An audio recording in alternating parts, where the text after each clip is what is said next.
Your bike, your couch, your kids' toys, even your car most likely crossed a massive, deep ocean on a giant ship. And those ships, just like a lot of the great stuff they are carrying, were very likely made in China. Have you ever wondered how one nation managed to build the very vessels that carry global commerce on their backs, effectively controlling the modern world's supply lines? It is an astonishing reality that reshapes everything we know about trade, economic power, and national security. Before we dive deep into this fascinating analysis, please take a quick second to hit that like button and subscribe to the channel so you never miss our deep dives into global tech and economy. Welcome to Expand Knowledge. As we look at the global landscape in this current month of May, 2026, the reality of global maritime power is stark, clear, and undeniably heavily weighted toward Asia. If you look out at the global waters today, around 34% of all the massive commercial ships currently floating on the ocean were constructed right inside Chinese shipyards. Even more staggering is the fact that about 57.1% of all ocean vessels currently under construction globally are being built by China. This is not just a simple lead, it is absolute, total dominance. To understand how rapid this shift has been, you only have to look back a few decades. In the year 1999, China manufactured less than 5% of the world's ships. By the year 2023, that number surged well over 50%. But this story goes far deeper than just the hulls of large ships. Beijing has established an ironclad grip on the entire wider maritime ecosystem. Today, an unbelievable 95% of all shipping container production is completely owned and operated by China. Think about that for a moment. Every time you see those colored steel boxes stacked on a train or at a port, you are looking at Chinese production infrastructure. To put this massive scale into a perspective that hits closer to home, a single state-owned shipyard in China now produces more commercial ships every single year than all of our active American shipyards combined. It is a massive industrial imbalance that directly impacts the cost of everyday goods arriving at our ports. When shipping costs fluctuate, or when port fees change, the adult consumers here in America feel it directly in their wallets, affecting the prices of family cars, home furniture, and essential electronics. This incredible manufacturing concentration has created a massive economic shield for Beijing, leaving the rest of the industrialized world trying to figure out how to level the playing field. This incredible imbalance did not happen by accident, nor did it occur overnight. It is the direct result of a highly calculated, decades-long strategic master plan set in motion by Beijing. When China officially joined the World Trade Organization in the early 2000s, its domestic economy began expanding at a breathtaking pace, which naturally generated a massive, unprecedented global demand for merchant ships. Recognizing this historic opportunity, Beijing explicitly laid out a bold vision in its 10th five-year plan to rapidly grow its domestic ports and transform its shipbuilding industry into a global powerhouse. This official government directive successfully rallied the entire national manufacturing sector and a vast labor force around a single, unified goal. What made this transition so incredibly effective was China's existing strength in heavy industries. They were already exceptionally good at the mass production of structural steel beams, large metal bars, and specialized industrial components. This brings us to a critical advantage in the wider supply chain, where Chinese shipyards enjoy total domestic self-sufficiency. Unlike other nations that must wait for imported materials, a Chinese shipyard can source raw iron ore, manufacture high-grade marine steel, and produce advanced electronic components completely within their own borders. This seamless, hyper-localized network drastically reduces production delays and cuts down logistics costs significantly. At the same time, the nation possessed a highly disciplined, highly educated, yet relatively inexpensive labor force en masse. These are precisely the skilled hands required to assemble highly sophisticated, modern commercial vessels. The central government then stepped in to heavily back shipbuilding as a critical strategic sector, helping domestic firms upgrade from basic manufacturing to advanced maritime engineering. This powerful combination of direct state intervention and massive infrastructure creation quickly turned into a self-reinforcing economic cycle. In the world of heavy industrial manufacturing, the more ships you build, the cheaper each subsequent vessel becomes to produce. Between the years 2010 and 2018, the central government's broad financial assistance to this single sector reached a staggering total of $132 billion. This massive figure does not even include other massive forms of state aid, such as directing massive state-owned banks to provide extremely low-interest loans, total debt forgiveness, and massive equity infusions directly into struggling shipyards. This enormous, state-backed apparatus stands in stark contrast to the historical trajectory of the United States. Not long ago, our nation was the absolute dominant force in the global shipbuilding industry. The true peak of our shipyards occurred during the dark days of the Second World War, when our industrial base rapidly built thousands of mass-produced ships known as Liberty ships. These sturdy cargo ships were vital to maintaining Allied supply lines and continuing the fight against tyranny around the globe. However, over the past 80 years, the global manufacturing landscape has completely changed. Post-war, the American commercial shipbuilding industry entered a prolonged and steady decline.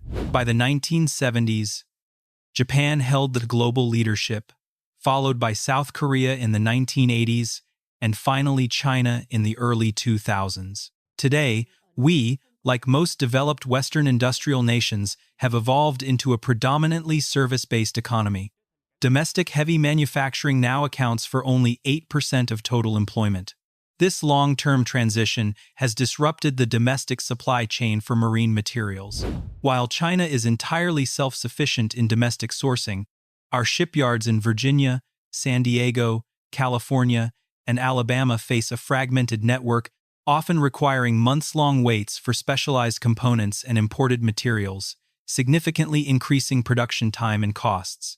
Consequently, the price difference between the two countries is enormous. A standard Chinese-made container ship costs approximately $55 million. Conversely, the estimated cost for an equivalent ship built right here in our own shipyards could be as much as $330 million. This six-fold price difference explains the enormous, historically significant gap in modern shipbuilding volumes. Between 2023 and 2024, Chinese shipyards received over 4,000 orders for large ocean-going vessels, while we received only 12 in total. By 2025, we will have built only a fraction 0.01% of the total global commercial shipbuilding output. How do you feel about this massive shift in industrial power from the West to the East? Do you believe that rebuilding heavy industry is critically important for our nation? Or should we continue to focus entirely on a service and technology-based economy? Please share your thoughts, opinions, and detailed reviews in the comments below. To address this massive industrial imbalance, Donald Trump proposed a series of bold and drastic economic measures aimed at completely resetting relations with China and creating a level playing field globally. The core of this administration's strategy relies heavily on imposing unprecedented new financial tariffs directly on ships manufactured, owned, or operated by China. Under these new proposals, the initial penalty would be $1 million per visit of a Chinese-made ship to a U.S. port, and the fee could quickly escalate to $3,500,000 per visit. Furthermore, this stringent policy extends to any global shipowner owning even a single Chinese-made ship in their commercial fleet. The primary goal is to collect billions of dollars in tariffs and use that money to heavily subsidize and revitalize the domestic, commercial, and military shipbuilding industries. However, many leading industry experts have issued serious warnings, even calling this drastic proposal a potential trade disaster for the global economy. The imposition of such extreme tariffs could cause an immediate and unpredictable domino effect throughout our domestic supply chain. Instead of paying these millions of dollars in fees, global shipping companies would likely readjust their current routes, significantly reducing the number of stops at our major shipping hubs, such as Los Angeles, Long Beach, New York, New Jersey, and Georgia. Consequently, the distribution of goods across the country would have to change dramatically, forcing logistics companies to rely more heavily on long-haul road and rail transport to move goods nationwide from other ports. This major shift would undoubtedly drive up shipping costs and trigger a new wave of domestic inflation. For the average adult consumer domestically, this policy could make essential goods significantly more expensive, directly impacting the retail prices of imported vehicles, home furnishings, and essential household electronics. While this policy aims to protect our industry through an America First approach, the immediate economic reality means that hardworking taxpayers and everyday shoppers may bear a heavy financial burden subsidizing an industry that is currently not commercially viable. The transition from a limited domestic production base to large-scale production of massive container ships is a significant hurdle, posing complex economic challenges for the entire nation. Ultimately, the vigorous effort to restore our shipbuilding dominance is not simply driven by commercial profit, it's a crucial story of global geopolitics and national security. Allowing an economic rival to maintain absolute dominance at sea poses serious strategic risks to our nation. From a defense perspective, this is a major weakness, as we cannot easily build large ocean-going vessels ourselves, leaving our supply lines dependent on foreign ships to transport essential goods worldwide. This is the key point demonstrating the deep connection between commercial capacity and military power. China's massive commercial shipyards serve as a powerful industrial foundation. This enormous infrastructure allows them to maintain, repair, and expand their naval fleet at breakneck speed, posing a direct and lasting challenge to Western naval strategy. To address this growing imbalance, a purely isolated and strict America First policy may not be the most effective path. A more realistic strategy is to precisely identify which links in the maritime supply chain American manufacturers should dominate, and then support them through that difficult industrial transition. Furthermore, we possess two incredibly capable allies in the Pacific region, South Korea and Japan, both with enormous commercial shipbuilding capabilities.